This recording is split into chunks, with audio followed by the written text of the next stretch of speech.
Is he a new leader? Where was he when the corruption reached this level? That's their political machiavelism. Political exciting people. Let me tell you, however much Museveni shouted, once the other day was saying people should not be given a bail, and they went ahead and gave bail. Museveni was addressing a parliament in a Kololo, and he said, why should the judge grant bail? The judge went ahead and granted the bail, so he is in charge. Of course, Museveni. Media Choice Television, its presenters, associates and affiliates may not be liable for views shared on this program. Age restriction and viewer discretion is advised. You are downplaying Museveni's efforts. Yes. To arrest the most important thing, does the president swear to fight corruption? I will protect the Ugandan, the constitution, so help me God. Do we benefit from corruption? No. We haven't been coexisting with the corruption is fighting now. Is he a new leader? Where was he when the corruption reached this level? It has moved from Akatoto to the elephantiasis. Yes. Kakati, our concern is the life of people. Even a poor person can go to hospital. And hospitals where they kill people. Up to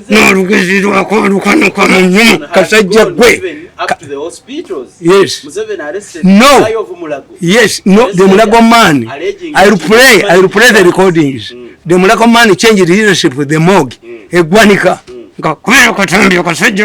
Bafa ne bombo abamaje nabo basokola bombo. Abajasa bali inja dibaba sokolera bombo. Obambuya. Mbayino ko bujulizi. Bakubani mbajawo. The meeting that he edged out to that man, some of the members came from Mengo Hospital. When did they realize that this man kills the people? They want to use Mulaga again. Don't talk about Mulaga. I have destroyed their network. Museveni must surrender his son-in-law. The corruption does not kill half. Corruption is a big financial problem. Let me tell you, in Uganda we have a tradition. Someone with 100 no, he's useless. He's toppling the government. At one time, Museveni busted. When I came to power in 86, Kampala was stopping at Ndajananku. To Dekajans, he's connected with the Entebbe. Museveni didn't realize the dangers of corruption. He saw to the corrupt can build the country. Yes. And what he didn't know, what he didn't at that time, is that once they acquire money, you become a liability. Museveni has become a liability to these people. Very quick. There is no problem in Uganda against Museveni that has been not engineered by his son-in-law. Yes, buli kibicho na. Omulezo yakuva kadaga alitewo olanya oyunja mukuba katambi mukubire ddala. This is a phase. I'm saying the tail end of this battle. No bugalubindibwe. I've humiliated this man to the burning marrow. I've stripped him naked to the international community. He will remain a fugitive in you. In any corruption scandal. For you, why don't you get involved? I will explain to you. It is becoming a problem to Museveni because he has seen rich people here to create, turning against him. That's Muganda. But Mawanda was a PLU. Yes. Mawanda is a PLU. Did you hear? Now I trust Museveni. Have you forgotten Museveni's statement that my son is surrounded by opportunists? Yes. They think after stealing money, they join him. Kakuba katambi, bakasajja kana katambi, ekikatwale wa muhozi. Ense kategeri nkakubirida, kakubintu enjose. Kajja kusulanga bonna n'oyo omulenzi. Bajja kusulanga baddukana. Banga nina several tapes, recordings, Iranian technology. Stupid and dialogue. Sikugambye. Nkugambye. When did he realize that this is a danger? When his power is threatened, that Museveni previously was the sole source of money. And in Nankabirwa, is the woman who introduced corruption in parliament. Museveni, every emotion in Museveni pays. Nankabirwa n'ogutwegwe n'ogutwe. Nankabirwa wafaananira a buffalo. Nankabirwa belongs to the buffalo kiran. N'omutwegwe gwennyini. Nankabirwa azimutwe. People can marry. Who can marry Nankabirwa? You marry Nankabirwa when you look behind her back. She has children. Yes. N'omuvumba tegulemera mu katale wali wako kule. N'omuvumba. Museveni tamujjamu energy. He sells our oil to fake people, fake company. American company has invested in this. Where is the results? Hey, nankabirwa tovaawo n'ekitweki katakana gondi Kazimba n'agamba my ambassador kano kagende n'olutu totally exposed Kazimba. Kazimba is totally destroyed. Kazimba is one of the leaders. If Kazimba remains in charge of the Anglican Church, they will suffer another embarrassment. Worse than Tagali. Omanyi economy bwetawanya abantu. Abantu batulira obuwumbi mu mayumba. Someone has of money. How do you accumulate it? How can you say that my water tanker is filled to capacity when there is no water? Imagine. How can you say that my toilet, pit latrine, has been filled to capacity when there are no people who use it? Yes. Are we talking about a new government? No. The only person we are talking about new is Magambo. If Museveni has several Magambos, Kkwo, my daughter Kkwo, killing people. Kkwo prepared the killing of people in Uganda by ejecting, humiliating Rukwago. They are not feared to attend this meeting. But I have her voice. Like Nabanja. Nabanja, I have her voice. Talking to these people on the phone, quarreling with them. Because Nabanja was duped. That there is a Trojan, Kaina Kudu, Duka, Tukanga Bakutira, back, what was such a way in Bubu, Maziga of our Amazi. Agona Amazi, to members in Amazi. He's in Amazi. Where did he come from? How many rich people do we find in his family? My family. Where is the debts from the 19th agreement, where my grandfather acquired the Mairo land. We have never been very poor. But my last was can you defeat a man? If the man was defeated Iranian technology, can that man defeat a man? Therefore, he does not surrender my money wearing a lion will visit his home. Raise up his jaws, looking for money. I'm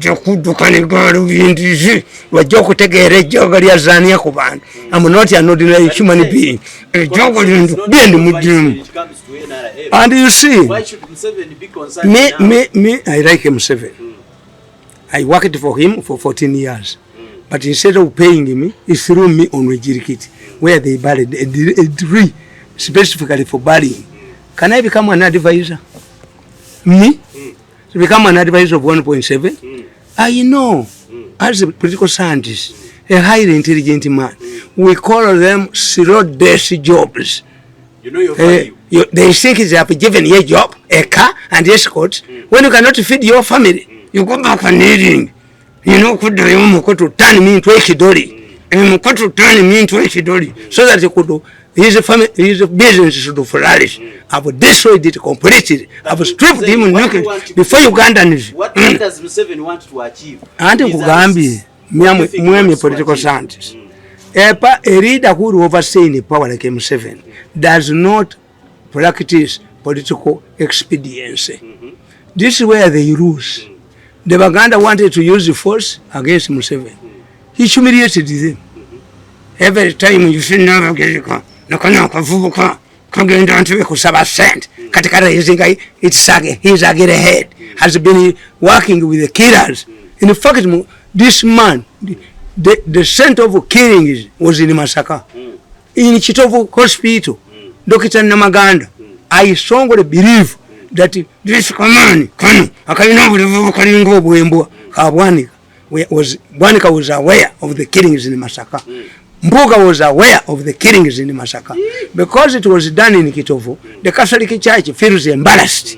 Catholic Church totally destroyed. Anglican Church totally destroyed. Kazimba must be moved immediately. Is a liability to the Anglican Church. He deals with the criminals. And my son was killed by a Chinese unit that was operating in Salubati. Salubati belongs to the Anglican Church. You can see the connection. Yes. So I can explain. The Museveni has now realized it's too late that corruption is bad. Is swallowing him. Of course. Yes. But what has Museveni done? I told you that when I worked with Museveni for 14 years, I observed Museveni. Museveni Lukusifa. Museveni detects enemies from afar. Museveni uses reverse psychology. The problem is not AGOA. That AGOA has been abolished by American government. No. AGOA was destroyed because of the record of his son-in-law. Let Museveni remove his son-in-law. We shall go to America and convince them. Do you know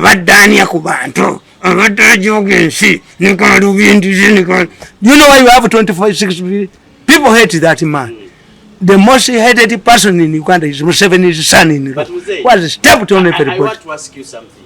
Why is it that Among goes ahead and says Museveni will fail on the mission when it comes to Sise?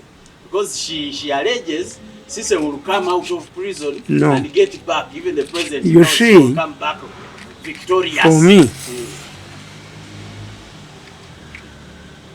But I haven't seen you smoke in a lifetime. I only smoke when I'm extremely happy. When you are happy? I'm extremely happy. You buy a cigar and enjoy it. I have destroyed the giant. What has made the man who had intimidated everybody. Putting our government in our country in his underpants. Serious? You sorry defeated. That's not trying to forget. I smoke when I'm extremely happy. I don't listen coffee when my ancestors have helped me. Have helped me to defeat the Iranians. Have defeated the Iranian technology. I'm celebrating the humiliation of the Iranians. That is how you celebrate. I'm now celebrating the defeat of the Iranian technology. But you kill yourself with smoking anyway. They say cigarette smoking is harmful to your health. We smoke a pipe called the Mindi. The air, this smoke doesn't enter my lungs. And I have the talent. But it is internationally proven. How many Basamiza have died? You banned the tobacco. How many Basamiza have died out of smoking a pipe? A Mindi. It's part of I smoke it. Can I give you the drugs I have here? The drugs. I have 4 medical doctors, 2 are in America. So you are celebrating defeating who? Luabogo. On the Tumwebas. Decisively defeated. When they brought to the Iranian technology, they sort of they celebrated. Museveni's whistleblower has been defeated. You cannot defeat Kefalu. Kefalu. And what they don't know, they invest a lot of money in defeating me. But for me, what do I use? I just buy a bottle of water. Kefalu drinks water. The fuel of the Mayembe. And the technology are two things. We can defeat. Have defeated the Iranian technology. They will be surprised. That's why, because of their strong belief in Iranian technology, all of the killers, even yesterday, it was Diana who escaped. Diana was invited, but Diana did not refuse. Because this command brought to Diana to kill us in hospitals, have decisively defeated the idiot. He has no alternative to board a plane to help or to lynch him here. If Museveni does not drop him from cabinet, we shall incite cabinet ministers not to attend a meeting where this stinking man Kanukankamazi, Kanukamusokamukurantu Matansi, Akasita Kanukankamazi, Kanukankamazi.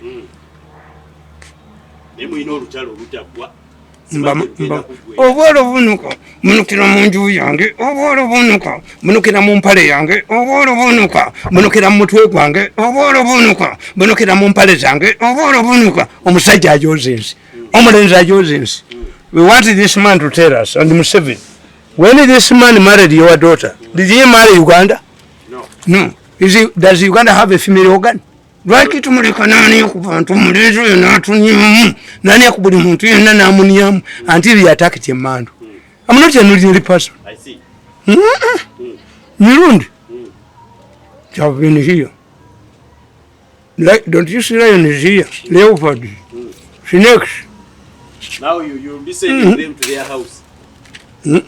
If this man does not bring my money back, and it is my money.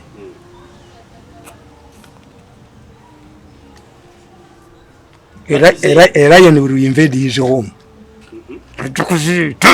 Tayagala kuba mukubye mu mazzi mukubidde ddala mukubye okunendi mujja mu mutwe. Kakati muzeeyi njagala kumanya lwaki anita Amonge agenda erwewo n'agamba abantu nti gwe bakutte mu bunyazi ajja kudda. Amonge has no advisors. The full speaker. Aina mwami we Amonge like Mpuga and others and federal people, they have not studied Museveni. I was watching my TV. I very rarely watch TV, local TV. I normally find you watching Nigeria. Over a crowded in Teso. A huge crowd in where? In Masaka. You intimidate Museveni. How many supporters do you have who are more powerful than Mumbere? How many? Museveni should have monopoly on support. That other people should not gather crowds. Support is completely useless unless you turn it into victory, which they have failed. Like me was 24 million people. If I remain poor, then what's the purpose of the 24 million people? Of course. Yes, support, public support. Of course. I'm going to go to parliament without their assistance. The only man I can get accepted is from Museveni.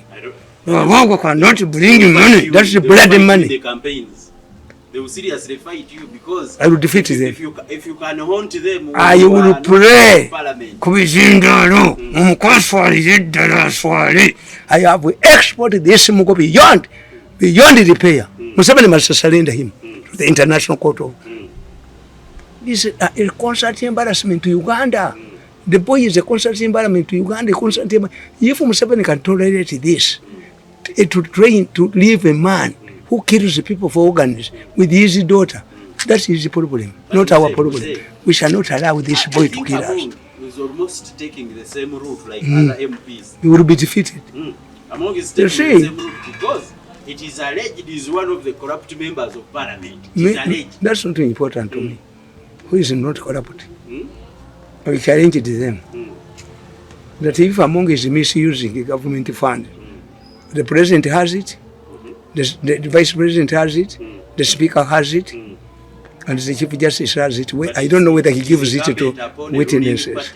To at least find you tell us that the rules of this money, that the government after failing to deliver, it created your womb for few people. Yes. So you must tell me how Among has violated the rules of using this money.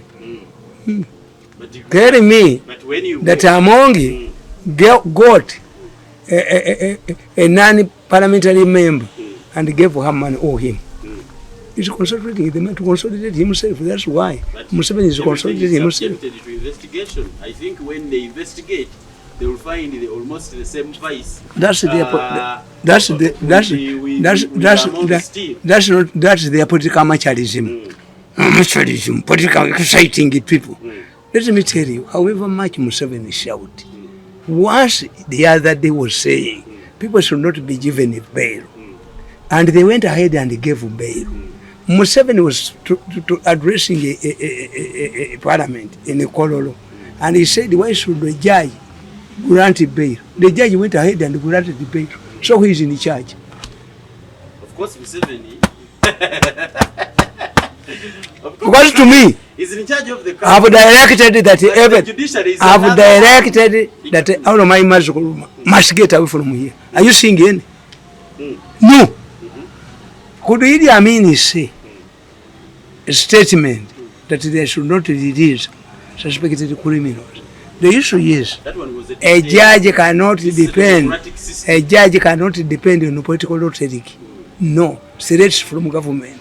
Museveni should be bold enough to dissolve parliament and create a contradiction. Do you have powers to dissolve parliament?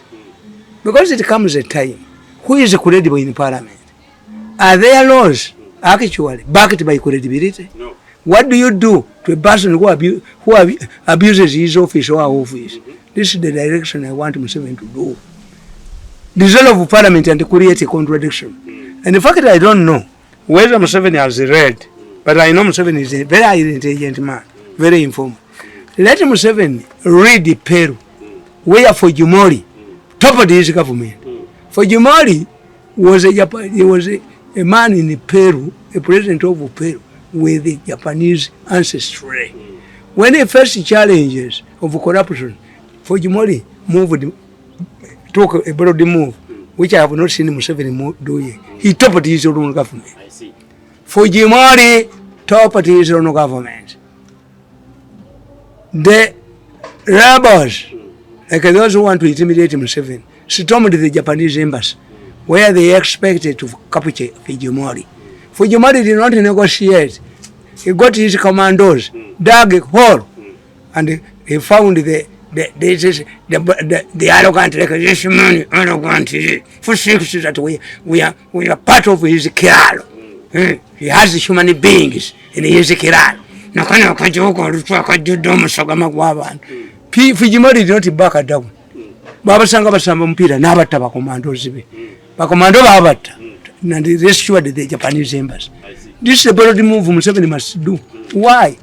If the speaker comes out and says, the government, when parliament, until they are going to be released. In fact, the judge, the anti-corruption judge, was sarcastic.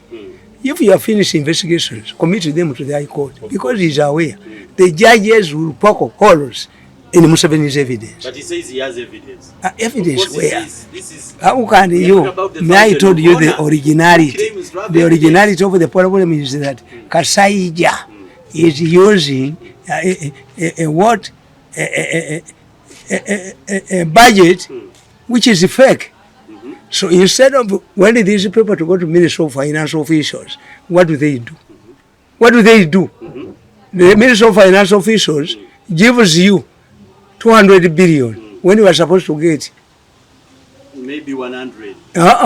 Less, more.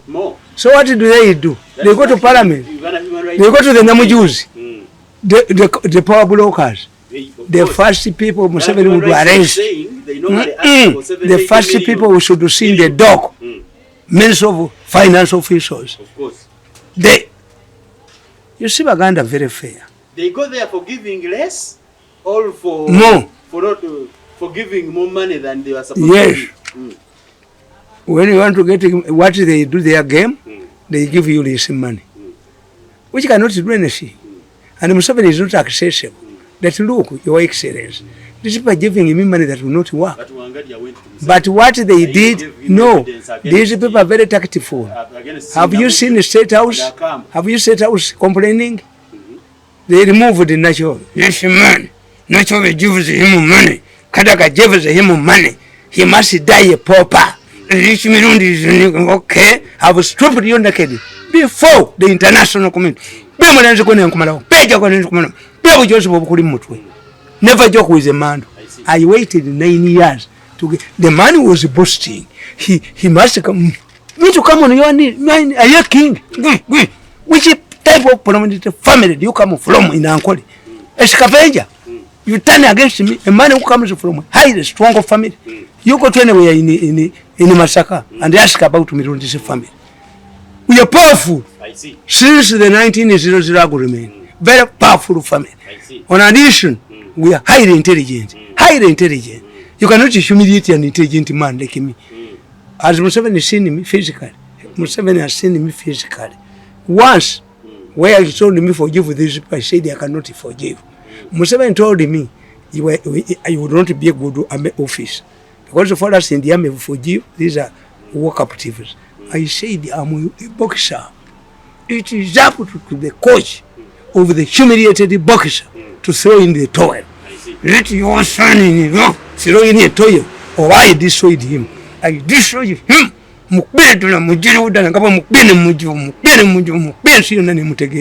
Kakati I'm telling you, the only thing I like Museveni. Museveni creates, Museveni uses what? Surprises. Museveni has never been short of answers. Yes. Do you know what Museveni has done now? Do you know what Museveni has done now? Do MPs belong to the speaker or they belong to their respective party? Speaker says that the government should arrest MPs through her. That's what she alleges, that it must be through her. You can't arrest them outside her docket. And this is what she should be doing. I think I'm now seeing contradictions between the two. The speaker is executing. The president and the you speaker. See, me I'm a friend of the speaker. I'm telling you. The speaker adopted one of my sons. And at one time I faced a dilemma. The boy was not born, the doctors and her mother did not detect that the boy had no testicles. Yes.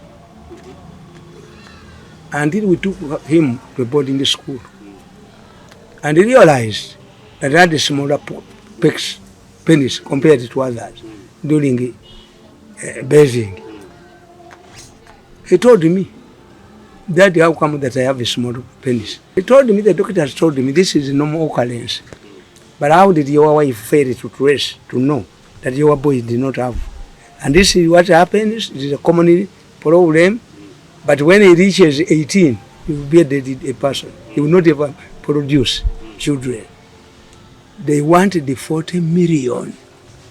I could not talk to Museveni. Museveni had rejected me, threw me to the, and that's why I support Muhozi.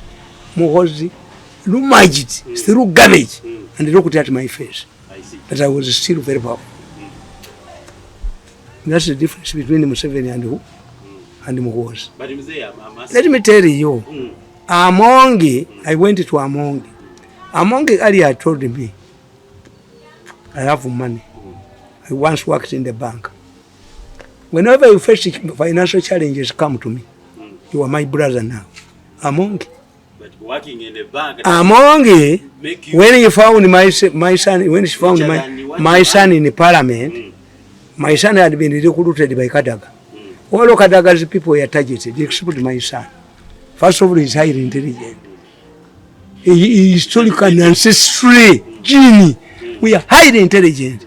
I'm putting my children in bad schools. They score highly. Yes. One time I read the Makerere University.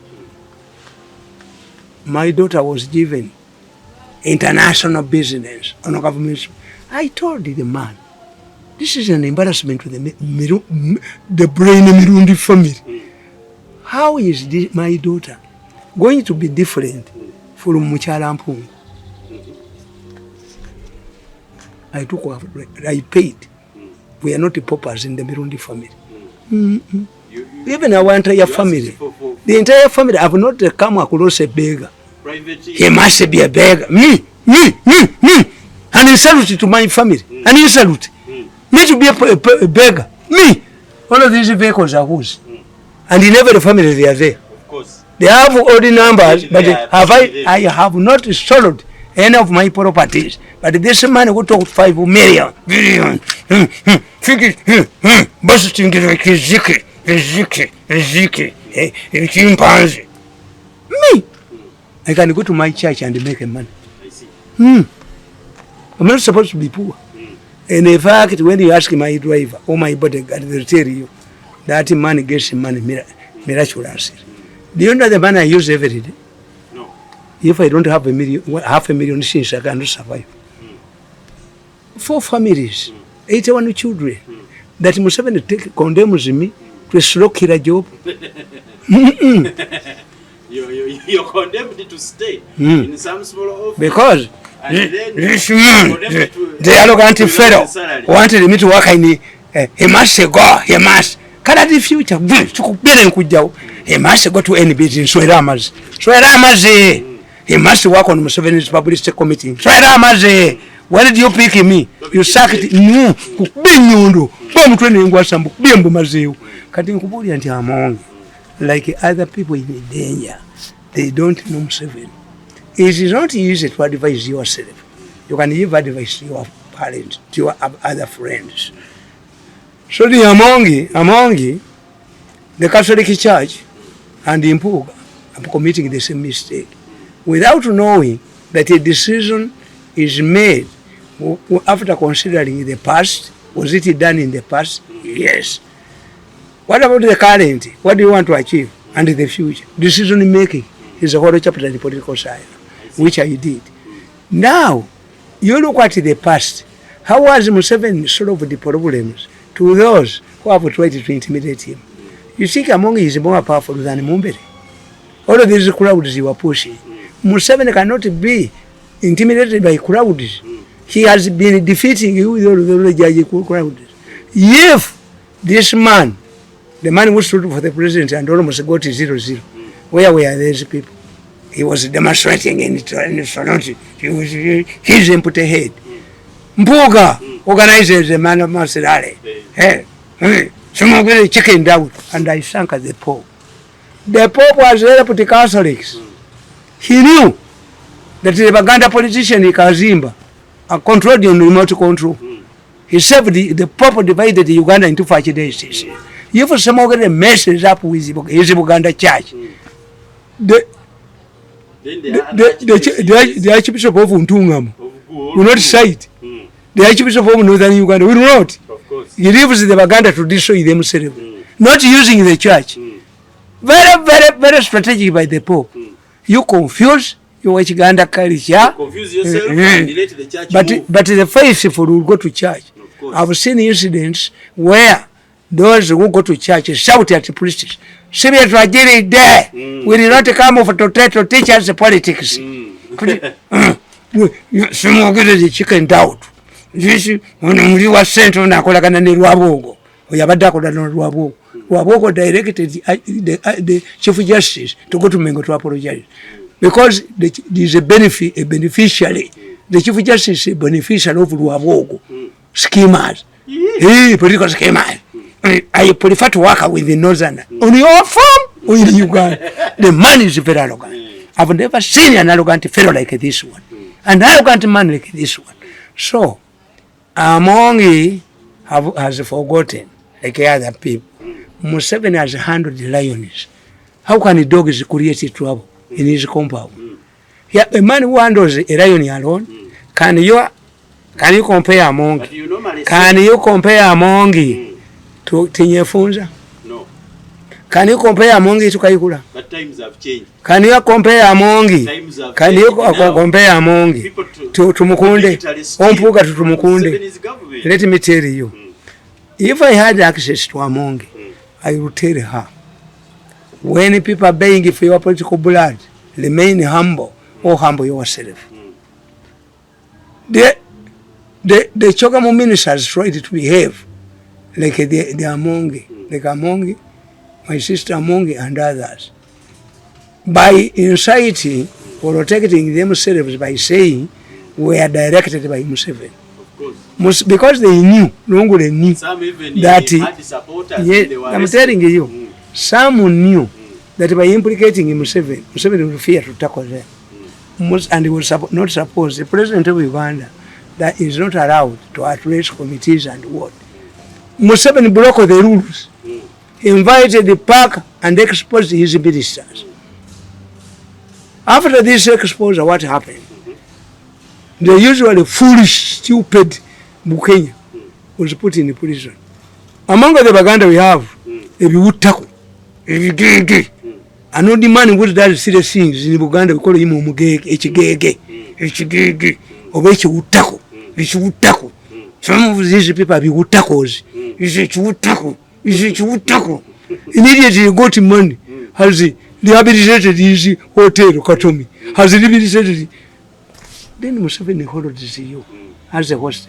But so mwana wange, atebo dam, Baganda very abusive.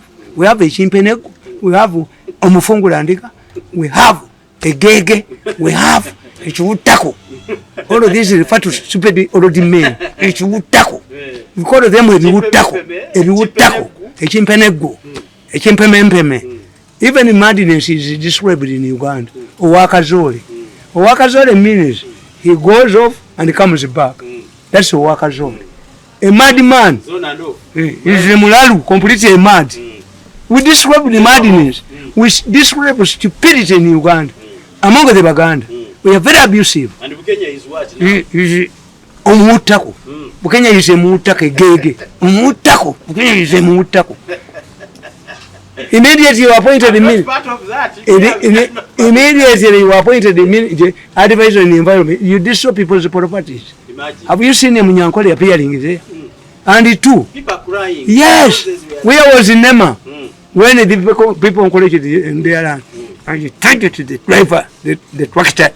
Mukba Kadomalakao, Cassidy. Mamugongo. These are idiots. And what Museveni is overlooking, Nema usually raises up his saggy head near the elections.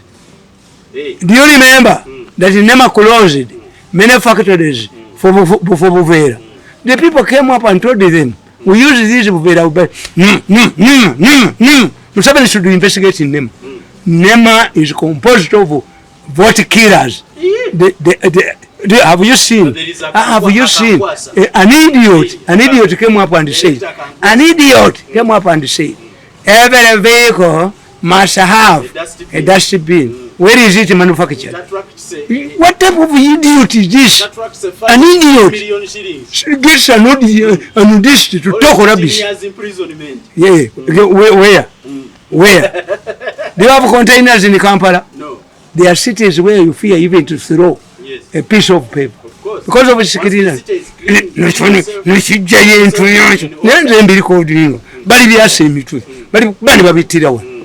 What have I told you? There was a racket. And Museveni was trapped. This is how he was trapped during the destruction of Museveni Kampala. What?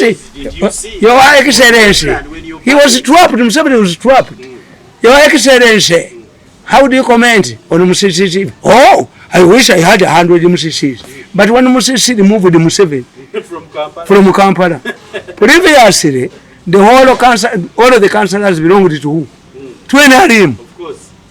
But Besigye in 2006, Besigye defeated us by a margin of 4,500 votes. Because of Museveni, nakano kwachizu akasajja kabi, vananga akasajja tukawoni, akasajja katembe nyonyi, tunyikamu rukoda akasajja kadukena uruturu wako. This idiot cannot abandon killing people. Tukateke kaka zitubulikaisha wanaka dukena uruturu. Wanajja kwekwe kama state house until the government goes. Bamusokoleyo, bajja kumusokolayo, bajja kumutolayo, bajja kumukwatayo. Baja kumujayo nga chapati bali ko bamulienga sombosa ekyo lyo mulenzo no limugwedde mumutu omo kill one person me am safe you kill a person on mutego your family is wiped out tali damu konere kono mutwego komuni ogenda kumunyaza ku buli muntu byalumbe mando mukubye mu mazeyo kakati what happened to Museveni Bobby Wine defeated us in Kampala. The margin is not mentionable. Why? It was only in Uganda where a government has support. Even in Dar es Salaam, Nyerere used to suffer defeats. Even in Kenya, let me tell you, Ruto, His Excellency Ruto. His Excellency Ruto is making a very big mistake. He made, which he cannot correct now. Ruto said he was a representative of the hustlers, the poor, who is now rising against him. The poor themselves. Why? He assumed the leadership of the poor, destroyed the people like Nsonga. They don't now, in Kenya there is a headless revolution. Whom do you talk to after eliminating the intellectuals? How do you talk to?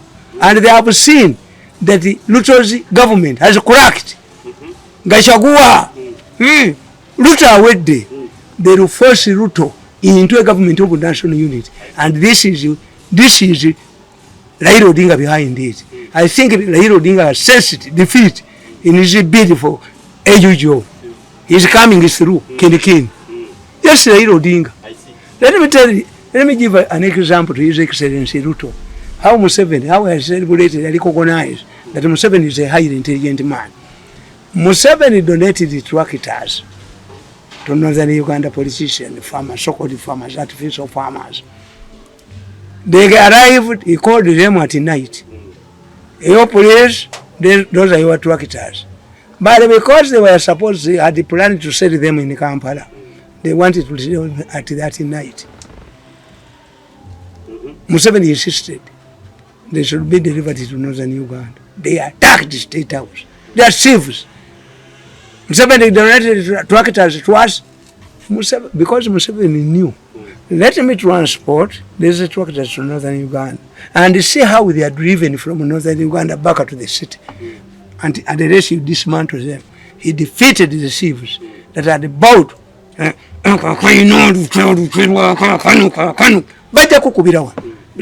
they have like a ndiwulira kasajja gwe bakubentwe bajaze bakubentwe birawana bakutirewo tembe nyonyi no twero before you are dead this way. Wait, Museveni donated cows to northern Uganda farmers.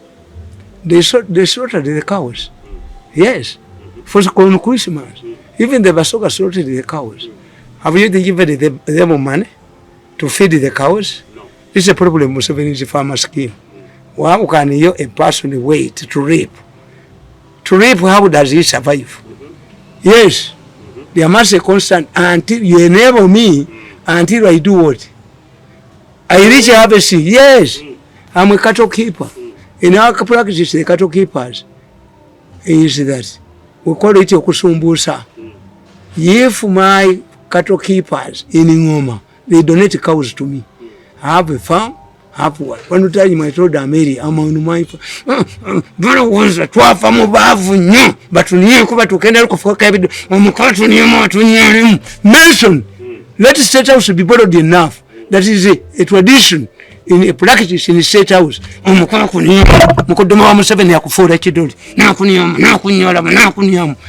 have gone there. I not go to State House. I shouted to helping him Museveni. We are going again. My father's spirit comes back and collects me. And Mirudi's son, what grandchildren? To be humiliated? Have to protect, and I call the Mirundi's name. Very powerful. It resonates beyond voodoo. We're very powerful people. Very powerful people. Very powerful people. Highly intelligent family. That's why I say, when an animal detects that you are intelligent, they humiliate you. But you know, bakuteke ku level eyabuchamani. When you put in butter, ekoko ili enkoko no sekoko ti yera biro omagezi ko mbere washo watumwe bazanyemu. I am a highly intelligent man. In politics you must value, understand your political and commercial value. My political and commercial value don't qualify me to be an advisor. I went back home. Now what did Museveni do? After donating the cows and he had been slaughtered, he got information. He went to northern Uganda. He asked, where are my cows? I donated to you. Oh, your cows, they are there. They had selected the cows from different families, forgetting that Museveni is a cattle keeper like me. So he said, where are they? They had herded them on one farm. Who is their mulalo? The herdsman. They brought the fake mulalo. Go through the cows. The cows were chasing him, the mulalo. And Museveni knew. These cows don't know this mulalo. He's a fake mulalo. This is what Ruto is overlooking. Ruto inspired, incited the hustlers. The hustlers are fighting him. Like the mulalo.